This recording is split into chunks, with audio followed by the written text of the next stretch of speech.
शेतकरी बंधूंनो, जून, जुलै, ऑगस्ट आणि सप्टेंबर 2024 मध्ये राज्यात मोठ्या प्रमाणात अतिवृष्टी आणि पूर परिस्थिती निर्माण झाली होती.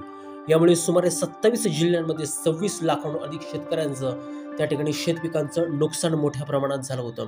आणि त्याच पार्श्वभूमीवर नवीन स्थापन झालेल्या महायुती सरकारने त्या ठिकाणी शेतकऱ्यांसाठी पहिला हा दिलासाचा एक निर्णय त्या ठिकाणी घेतलेला आहे. आणि शेतकऱ्यांना मदत म्हणून त्या ठिकाणी एक जी.आर. सुद्धा त्या ठिकाणी निर्गमित करण्यात आलेला आहे. यामध्ये किती जिल्हे पात्र आहेत, कोणते जिल्हे पात्र आहेत, किती शेतकरी त्या ठिकाणी पात्र झालेले आहेत, किती एकर क्षेत्रासाठी ही मदत दिली जाणार आहे आणि ही मदत कधी मिळणार आहे, याबाबतीत सविस्तर माहिती त्या ठिकाणी या व्हिडिओमध्ये दिलेली आहे. त्यामुळे हा व्हिडिओ त्या ठिकाणी शेवटपर्यंत पहा. चॅनलवरती जर नवीन असाल तर चॅनलला जरूर सबस्क्राईब करा. शेतकरी मित्रांनो, हा जी.आर. जर तुम्ही पाहिला तर जून ते ऑक्टोबर 2024 या कालावधीमध्ये विविध जिल्ह्यात अतिवृष्टी, पूर यामुळे झालेल्या शेती पिकांच्या नुकसानीपोटी बाधितांना मदत देण्याबाबतचा हा जो काही जी.आर. आहे तो 10 डिसेंबर 2024 रोजी त्या ठिकाणी निर्गमित करण्यात आलेला आहे. आणि याच्यामध्ये जर महत्त्वाचं जर सांगायचं जर झालं तर सर्वाधिक नुकसान हे नांदेड जिल्ह्यामध्ये झालं होतं. त्या खालोखाल बीड, लातूर या जिल्ह्यामध्ये त्या ठिकाणी झालं होतं. मग जेवढी काही नुकसान जास्त आहे त्या नुकसानीच्या तुलनेमध्ये त्या ठिकाणी ती भरीव मदत त्या जिल्ह्यांना त्या ठिकाणी देण्यात आलेली आहे. या जी.आर.मध्ये टोटल त्या ठिकाणी 27 जिल्ह्यांना त्या ठिकाणी समाविष्ट केलेलं आहे. 27 जिल्ह्यामध्ये त्या ठिकाणी अतिवृष्टी झाली होती. आणि ही जी काही मदत आहे ती मदत DBTद्वारे म्हणजे डायरेक्ट टू बेनिफिट ट्रान्सफर या प्रणालीद्वारे त्या ठिकाणी शेतकऱ्यांच्या खात्यामध्ये त्या ठिकाणी टाकले जाणार आहे. आता हा जो काही शासन निर्णय आहे तो एकूण 2,920 कोटी 57 लाख आणि 50,000 रुपयाची मदत त्या ठिकाणी शेतकऱ्यांच्या खात्यामध्ये वितरित केली जाणार आहे. आणि ही जी काय मदत आहे याची जी काय मर्यादा आहे ती 3 हेक्टरपर्यंत ज्यांचं क्षेत्र असेल अशा शेतकऱ्यांना ही मदत थेट त्यांच्या खात्यामध्ये त्या ठिकाणी दिली जाणार आहे. लाभार्थ्यांची जी काही नावे असतील आणि मदतीची यादी जी काय असेल ती जिल्हा प्रशासनाच्या संकेतस्थळावरती लवकरात लवकर त्या ठिकाणी उपलब्ध करून देण्याच्या सूचना त्या ठिकाणी देण्यात आलेल्या आहेत. आता यामध्ये कोणत्या जिल्ह्याला किती मदत दिलेली आहे, किती त्या ठिकाणी शेतकऱ्यांचं नुकसान झालेलं आहे, याबाबतची सविस्तर माहिती सुद्धा आपण या ठिकाणी पाहणार आहोत. तर शेतकरी मित्रांनो, 10 डिसेंबर 2024 या प्रपत्रामध्ये तुम्ही जर पाहत असाल तर जून ते ऑक्टोबर 2024 या कालावधीमध्ये अतिवृष्टी जी काही झाली होती आणि शेती पिकांचं जे काही नुकसान झालं होतं त्या नुकसानीची भरपाई त्या ठिकाणी बाधित क्षेत्र दिलेलं आहे, बाधित शेतकरी दिलेले आहे आणि किती निधी त्यांना वितरित करण्याचं ते सुद्धा त्या ठिकाणी दिलेलं आहे.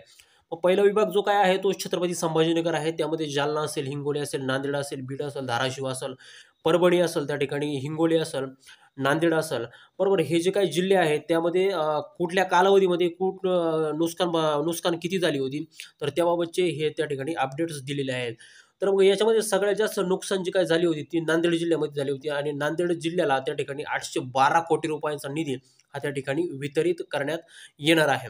त्यासोबतच त्या ठिकाणी लातूर असेल, मग लातूरला सुद्धा त्या ठिकाणी 784 कोटी रुपयाचा निधी हा त्या ठिकाणी देण्यात येणार आहे. त्यासोबतच छत्रपती संभाजीनगर या विभागामध्ये एकूणच जो काही निधी दिला जाणार आहे तो 2,738 कोटी आणि 62 लाख रुपये एवढा निधी त्या ठिकाणी छत्रपती संभाजीनगर या विभागासाठी त्या ठिकाणी वितरित केला जाणार आहे. तर पुढचा विभाग जो काय आहे तो आहे नागपूर. नागपूरमध्ये जो वर्धा, त्यानंतर नागपूर जिल्हा असेल, गोंदिया असेल, भंडारा असेल, त्या ठिकाणी गडचिरोली असेल आणि चंद्रपूर असेल या जिल्ह्यामध्ये त्या ठिकाणी नुकसान झाली होती ऑगस्ट, सप्टेंबर आणि ऑक्टोबरमध्ये. तर या जिल्ह्यांसाठीही त्या ठिकाणी निधी हा त्या ठिकाणी वितरित केला जाणार आहे. तर एकूण हा नागपूरचा जो काही निधी आहे तो आहे 1,114 कोटी रुपयाचा निधी हा त्या ठिकाणी वितरित केला जाणार आहे. त्यानंतरचा जो काही विभाग आहे तो आहे नाशिक. मग नाशिकमध्ये नाशिक जिल्हा असेल, धुळे जिल्हा असेल, नंदुरबार जिल्हा असेल, जळगाव असेल, त्यासोबतच अहमदनगर जिल्हा असेल. तर अशा या सगळ्या जिल्ह्यांसाठी ऑगस्टमध्ये त्या ठिकाणी अतिवृष्टी झाली होती आणि एकूण जो काय नाशिकसाठी जो काय निधी दिला आहे तो साधारणतः 89 कोटी रुपयाचा जो काय हा निधी आहे तो नाशिकसाठी त्या ठिकाणी देण्यात आलेला आहे. त्यासोबतच पुणे जिल्ह्याचा जो काय निधी आहे तो म्हणजे सातारासाठी आहे, सोलापूरसाठी आहे आणि सांगलीसाठी आहे. एकूणच हा जो काही निधी आहे तो साधारणतः 61 कोटी रुपयाचा निधी हा त्या ठिकाणी दिला जाणार आहे.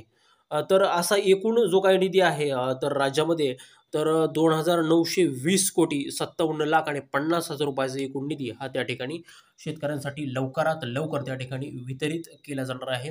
याबाबतच्या सूचना त्या ठिकाणी राज्य मंत्रिमंडळाच्या बैठकीमध्ये त्या ठिकाणी दिलेल्या आहेत आणि अधिकाऱ्यांच्या माध्यमातून ही जी काही सगळी प्रोसेस आहे ती त्या ठिकाणी पूर्ण करण्यात येणार आहे. तर हो, शासनाच्या या निर्णयामुळे अतिवृष्टी झालेले जे काही शेतकरी आहे त्यांना मोठ्या प्रमाणामध्ये त्या ठिकाणी दिलासा मिळणार आहे.